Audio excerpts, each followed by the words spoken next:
Hi everyone, welcome back to Elephant in the Room, a platform that we are using to taboo infertility conversations.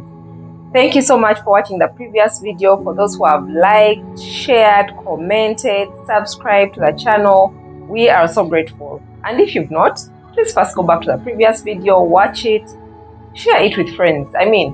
It's information I think that would benefit someone that you probably know. Now, in today's video, I was as I prepared this the content for today, I wondered, does God actually speak to me?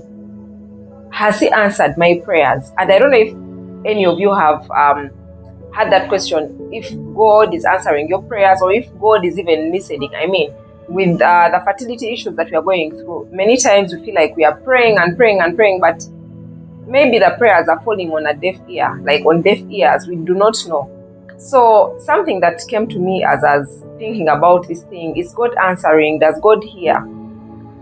There's a scripture that I came along, and this was a story about Elijah, and it's in 1 Kings, which say, this is 1 Kings chapter 19, verse 11 to 12, which says, "So he said, go out and stand on the mountain before the Lord, and behold, the Lord was passing by.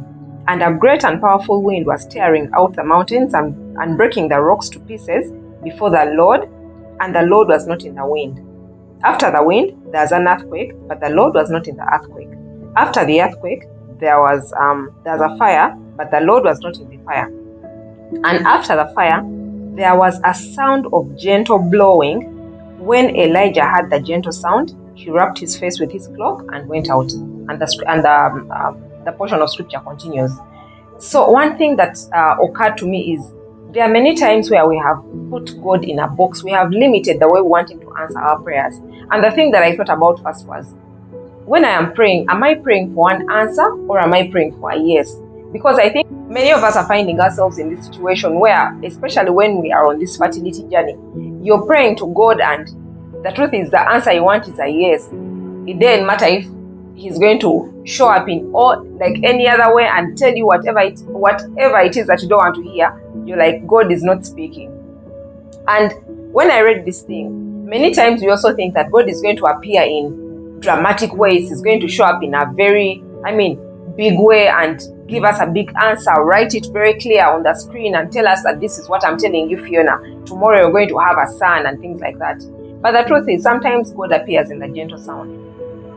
And because we are waiting for an earthquake, or you're waiting for thunder, you're waiting for fire, also because we've seen God appear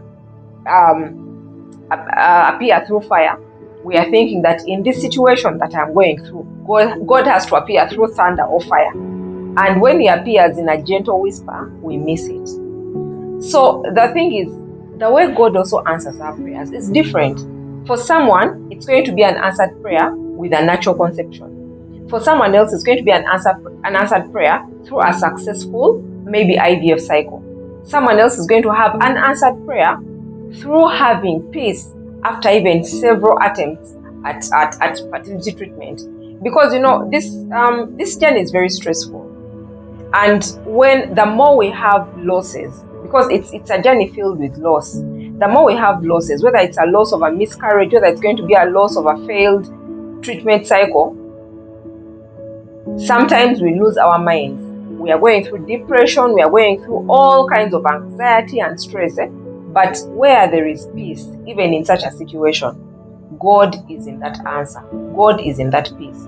And sometimes it's going to be, after, let me say, like you've done tests and you have a diagnosis from a doctor, and the doctor is going to give you a certain prescription and tell you maybe this is the surgery that you need, or this is maybe because of your case you have to go for IVF, or because of your case maybe your uterus is not able to carry a child, you actually have to go for surrogacy, or we have to go for adoption. And we do not want to listen to any of these things many times. Why? Because the truth is, it's bigger than what we expected, or it's beyond us. Like, it is something that in our wildest dreams we had never thought would even be on this journey.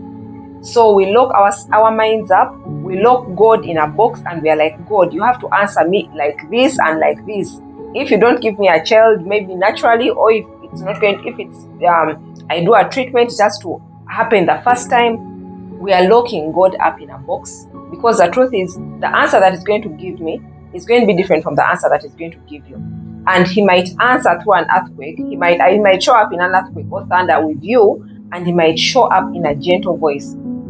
And I can say this because it is something I am living. It is an experience that I'm going through right now.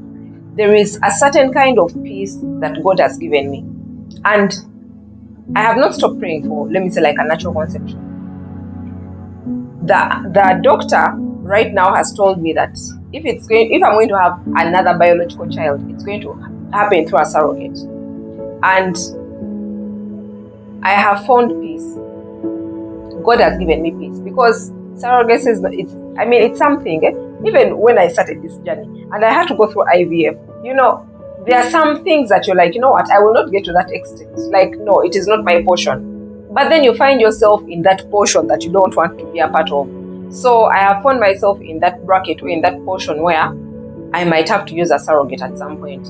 And instead of losing my mind and plucking out my hair, plucking out my nails, and having sleepless nights, God has actually answered me through peace. So for me, that is where I have found my answer right now.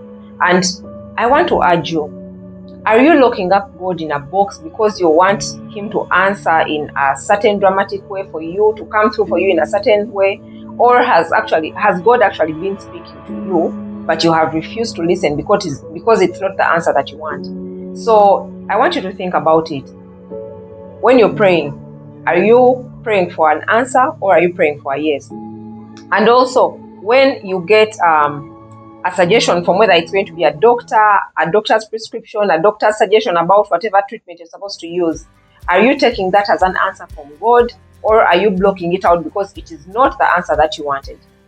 So I hope you've liked this video, and I hope it has really sparked something, like food for thought. Think about it and how God might be answering you, but because you are not listening, you are not alert, your spirit is not aligning with his, you're missing out on the way he's speaking to you. So I hope that you like it. Please do share this video with your friends, subscribe, like, and comment, and do let us know if there's anything that you would like us to talk about. All right, until next time, bye-bye.